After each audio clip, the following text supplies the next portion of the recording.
बिस्मिल्लाहिर्रहमानिर्रहीम। आज का जो हमारा टॉपिक है ये है problem number 14 single entry system और चैप्टर 1 है और इसका हम 14 प्रॉब्लम कर रहे हैं और ये है कन्वर्जन मेथड पर बेस कर रही है। तो आइए हम शुरू करते हैं। इसके अंदर बात कर रहा है Arshad keeps his books by single entry system. पहली चीज हमें मिल गई सिंगल एंट्री सिस्टम और आगे चूंकि वो trading and profit and loss account जो है वो कहेगा, वही तरीका कार है कि हमें पता चल जाएगा कि ये कहाँ से क्वेश्चन आया और किस मेथड से करना है, जो कि उसने कहा है trading and profit and loss account और बैलेंस शीट बनाओ 31 दिसंबर 2016 पे। तो यहाँ से हमने क्वेश्चन को जैसे ही पिक कर लिया कि सिंगल एंट्री से आया है लेकिन कन्वर्जन मेथड का है, तो अब हम इसको स्टार्ट कर देंगे। अब इसमें वो कहता है कि he gives you the following information. अब इसमें अगर आप देखें तो 1 जनवरी 2016 और 31 December 2016, 31 December 2016 and the 1 January 2016 opening and closing उसने सीक्वेंस में आपको दे दिया है कि ओपनिंग डेटा ये है, क्लोजिंग का डेटा ये है। तो जो ओपनिंग क्लोजिंग का डेटा होता है वो ओपनिंग बैलेंस शीट में यूज होता है और जो क्लोजिंग का होता है वो क्लोजिंग बैलेंस शीट में यूज होता है। एडिशनली ये जो यूज होता है ये डेटर के अकाउंट और क्रेडिटर के अकाउंट बनाने में यूज होता है। Trading and profit and loss account के साथ इसका कोई ताल्लुक नहीं होता, क्योंकि वो एक्सपेंस है, वो हमें डायरेक्टली वो जो कैश बुक देता है वो या जो एडजस्टमेंट देता है वहां से डेटा हम लोगों ने लेना होता है। तो अब हम देखते हैं जी। सबसे पहले आप इसमें देखो कैश इन हैंड दे रखा है वो है 500 और ओपनिंग में 500 है लेकिन क्लोजिंग में नहीं है। तो ठीक है, क्लोजिंग में उसने डैश लगाया मतलब यहाँ पे है ही नहीं। अगर यहाँ वो क्वेश्चन मार्क लगा दे इसका मतलब है कि उसे हमें फाइंड करना है, फिर हमें वो कैश बुक बनानी पड़ेगी, फिर वहां से हमें निकालना पड़ेगा। लेकिन नहीं है तो बात ही खत्म हुई कि ये जीरो है, नील है, क्लोजिंग कैश नहीं है।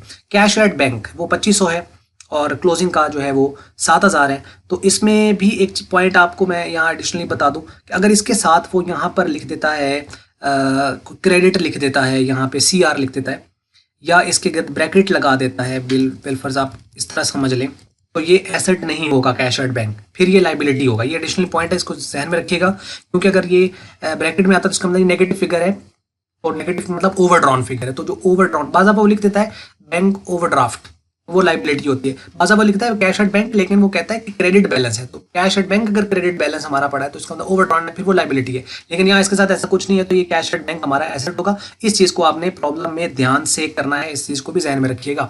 तो हाईकॉम लेवल पे वैसे ज्यादा इस तरह करते नहीं है, लेकिन फिर भी एक एडिशनल पॉइंट आपको ध्यान में रखना चाहिए। डेटर्स आपके पास ओपनिंग है, क्लोजिंग है, तो ऑब्वियसली ये जो ओपनिंग क्लोजिंग है तो या तो ओपनिंग बैलेंस शीट और क्लोजिंग बैलेंस शीट में चले जाएंगे या डेटर के क्रेडिटर के अकाउंट, जब डेटर के अकाउंट जब हम बनाएंगे उनमें चले जाएंगे। Stock in trade, stock in trade वही स्टॉक है, ये ओपनिंग है, ये क्लोजिंग है। और फर्नीचर ये आपके पास ओपनिंग और ये क्लोजिंग, दोनों की वैल्यू सेम है, मींस के इसके ऊपर डेप्रिसिएशन वगैरह नॉर्मली होगा। क्रेडिटर्स है तो वो लाइबिलिटी है, ओपनिंग ये है, क्लोजिंग ये है। तो यहां तक तो क्लियर होगी बात।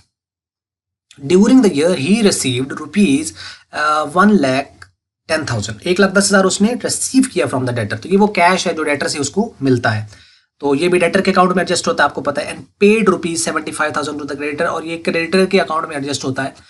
ही पेड रुपीज 21,000 फॉर वेजेस, उसने 21,000 वेजेस पे किए। वेजेस डायरेक्ट एक्सपेंस होते हैं, ट्रेडिंग के डेबिट साइड पे जाते हैं। लेकिन इसके साथ आप वो बात कर रहे हैं विच इंक्लूड रुपीज 200 पर वीक टू हिमसेल्फ। हिमसेल्फ यहाँ मुराद मालिक है, यानी खुद उसने लिए हैं 200 रुपए पर वीक, यानी हर हफ्ते वो 200 रुपए निकलवाता रहा है। और हर हफ्ते को हमने पूरे साल में देखना है कि पूरे साल उसने कितने निकलवाए होंगे, और वो इसमें शामिल हैं। जो वो कहता है कि उसने 21,000 पे तो किया वेजेस का, लेकिन विच इंक्लूड जो इसमें शामिल है 200 पर वीक टू हिमसेल्फ, मतलब उसने खुद के। तो जो खुद के होते हैं वो ड्राइंग होती है, तो हमें क्या करना है, इसको मल्टीप्लाई करना है साल में जितने वीक्स होते हैं। तो साल में कितने वीक्स होते हैं 52, तो हम क्या करेंगे, इसको 200 को 52 के साथ कर देंगे मल्टीप्लाई। वो जितना भी 10,000 कुछ बनेगा वो आएगा, उसको आपने इस 21,000 में से माइनस कर देना है। जब हम इसमें से माइनस कर देंगे तो बाकी जो बचेंगी वो हमारी एक्चुअल में वेजेस होंगी, जो कि ट्रेडिंग की डेबिट साइड पे जाएंगी। मतलब इस 21,000 में से जो ये ड्राइंग आनी है पूरे साल की मल्टीप्लाई करने के बाद, उसे हम इसमें से लेस करेंगे। और चूंकि ये ड्राइंग होनी है 52 से मल्टीप्लाई करने के बाद, तो वो ड्राइंग जो होती है वो कैपिटल में से लेस होती है, तो वो बैलेंस शीट में कैपिटल में से लेस भी होगी। ये बात भी ध्यान में हो जानी चाहिए। He paid rupees 10,000 for the sundry expenses, उसने 10,000 रुपए जो हैं सन्ड्री एक्सपेंस के पे किए हैं, सन्ड्री एक्सपेंस के उसने पे किए हैं। तो सन्ड्री एक्सपेंस है, प्रॉफिट एंड लॉस की डेबिट साइड पे चले जाएंगे। The creditor figure rupees 75,000 include ₹2500 for the goods for on use. On use का मतलब है यानी ऑनर की अपनी है, उसने अपने इस्तेमाल में चीजें लेके गया बिजनेस से। एक तो वो उसने पैसे ले गया, दूसरे उसने चीजें 2500 की ली हैं। तो मालिक बिजनेस से चीजें ले या कैश ले, वो उसकी ड्राइंग होती है। तो इसका मतलब ये जो 2500 है ये उसकी ड्राइंग है, ये 7500 में शामिल है। ये कहता है क्रेडिटर फिगर 75,000 क्रेडिटर की फिगर। ये वो किसकी बात कर रहा है, वो इसकी बात कर रहा है कि ये जो क्रेडिटर की अमाउंट है 75,000 जो हमने क्रेडिटर को पैसे पे किए हुए हैं, इस 75,000 में 2500 रुपया एक्चुअली क्रेडिटर को नहीं गया हुआ, मालिक को गया हुआ है।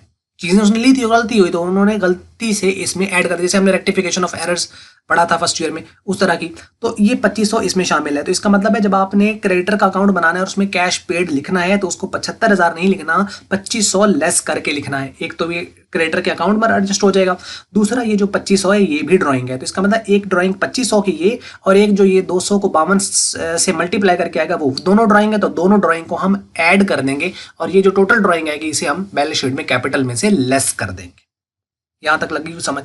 ही charges 10% depreciation on the furniture. Adjustment सिर्फ ये एक ही है कि 10% आपने फर्नीचर पर चार्ज कर देना है, तो बस फर्नीचर पर 10% लेके उसमें लेस कर देंगे। Prepare trading and profit and loss account for the year ended 31 December 2016 and the balance sheet as at that date. ये है जी इसका। अब हम चलते हैं इसके सॉल्यूशन की तरफ। तो ये है जी इसका सॉल्यूशन, और इसमें देखिए सबसे पहले तो हमें ऑब्वियसली इसमें जब हम सिंगल एंट्री सिस्टम करते हैं तो हमें सेल परचेज चाहिए होती है क्रेडिट वाली। उसके लिए हमें डेटर्स का अकाउंट और क्रेडिटर का अकाउंट बनाना पड़ता है। तो सन्ड्री डेटर्स अकाउंट, इसमें आपको पता है डेटर्स का ओपनिंग बैलेंस डेबिट साइड पे होता है क्योंकि डेटर्स एसेट होते हैं और उसका ओपनिंग बैलेंस डेबिट होगा, और क्लोजिंग फिर इसका क्रेडिट साइड पे आ जाएगा इस तरफ। बाकी यही फिगर्स हैं। कैश जो हम पे करेंगे उससे क्रेडिटर कम होता है तो कैश का रेफरेंस क्रेडिट साइड पे आ जाएगा।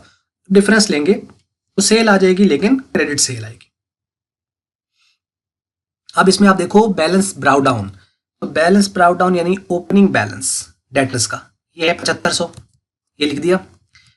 डेटर्स से हमें पैसे मिले हैं 1,10,000, ये रिसीव्ड 1,10,000 फ्रॉम द डेटर्स, मिले हैं तो इसको 1,10,000 यहाँ लिख देंगे। ये कैश का रेफरेंस आ जाएगा और ये आ जाएंगे यहाँ पर। क्लोजिंग आपके पास डेटर जो हैं वो ये है 8,000, ये 8,000 हमने यहाँ लिख दिए और इसके अंदर कोई है नहीं, इसका टोटल कर लिया 1,10,000 और 8,000 1,18,000, और 1,18,000 में से 7500 माइनस कर दो तो 1,10,500 ये आपकी क्रेडिट सेल आ जाएगी, बैलेंसिंग फिगर।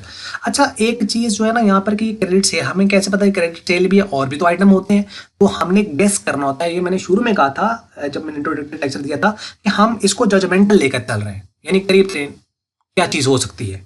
तो नॉर्मली ये है, तो इसका मतलब है ये क्रेडिट सेल उसने तकरीबन इतने की हुई, क्योंकि सेल इंपॉर्टेंट एलिमेंट है और डेटर का अकाउंट में अगर आपके बनाते ही हम नॉर्मली इसी तरह है कि हमें सेल्स चाहिए होती है तो ये सेल ही होगा।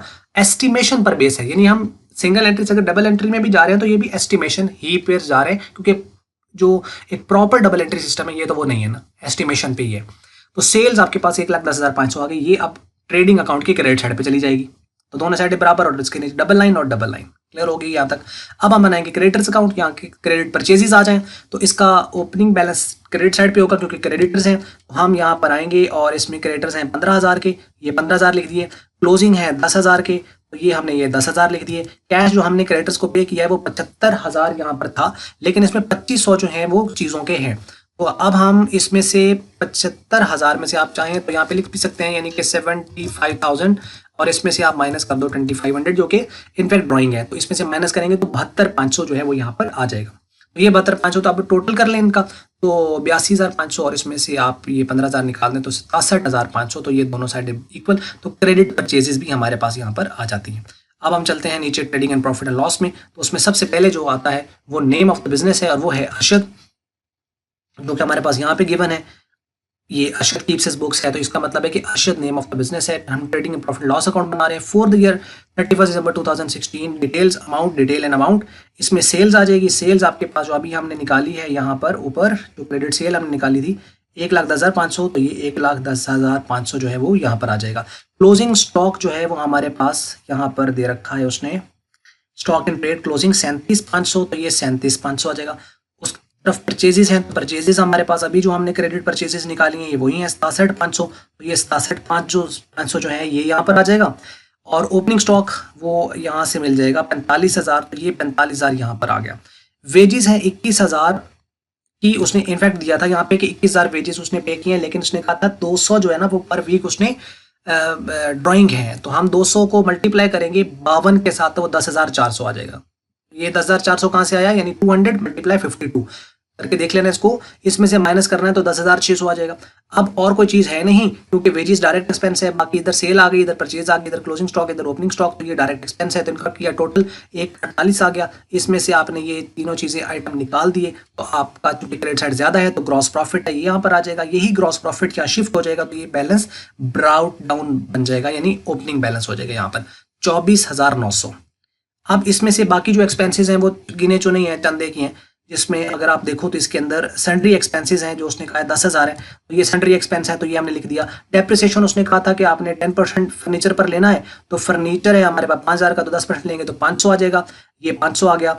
इसका बस यही दो आइटम थे, इनमें से आपने इस 24,900 में से आपने ये 10,500 माइनस किया तो 14,400 ये है। बुक के अंदर इसका आंसर गलत दिया हुआ है, वहाँ 14,440 है, तो उससे आपने टेंशन नहीं लेनी कि क्या हो रहा है, यही इसका प्रॉपर आंसर है। तो ये दोनों चीज़ें जो है यहाँ पर हमारा आ गया।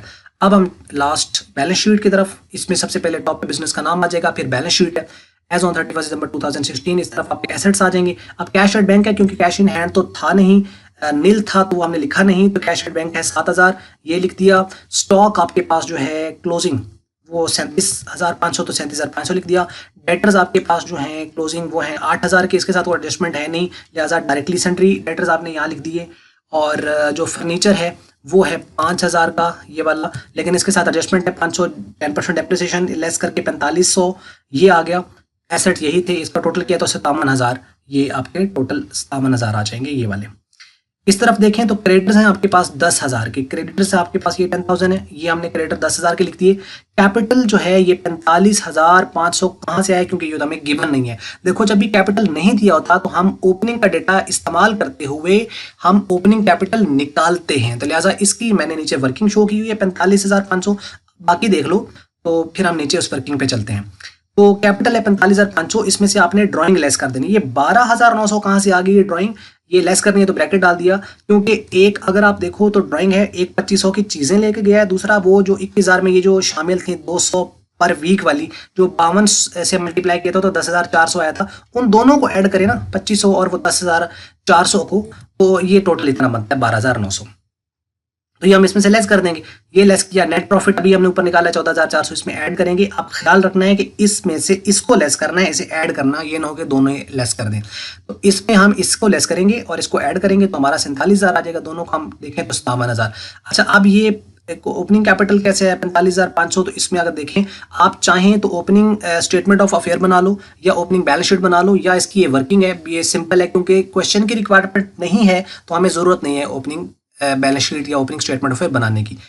तो इसमें आप देखो कि टोटल ओपनिंग एसेट्स हैं वो सारे के सारे ये दिए हुए, इनको आपने ऐड कर लेना एसेट्स को, और लाइबिलिटी एक ही है, वो क्रेडिटर्स है 15,000 के, यानी आपने 500 जमा 2500 जमा 7500 जमा 45,000 जमा 5,000, ये जो आपके पास है furniture, stock in trade, debtor, cash in hand, cash at bank, ये सारे एसेट्स हैं, ऐड किया तो ये 60,500 आ गया। ओपनिंग लाइबिलिटीज है 15,000 की, इस 60,500 में से 15,000 माइनस कर दो 45,500, ये वर्किंग में शो कर देना। चाहो तो ओपनिंग स्टेटमेंट ऑफ अफेयर या ओपनिंग बैलेंस शीट आप चाहो तो बना सकते हो, लेकिन जरूरत नहीं है, वर्किंग में शो करके टाइम बचाओ और जल्दी से इसको खत्म कर दो।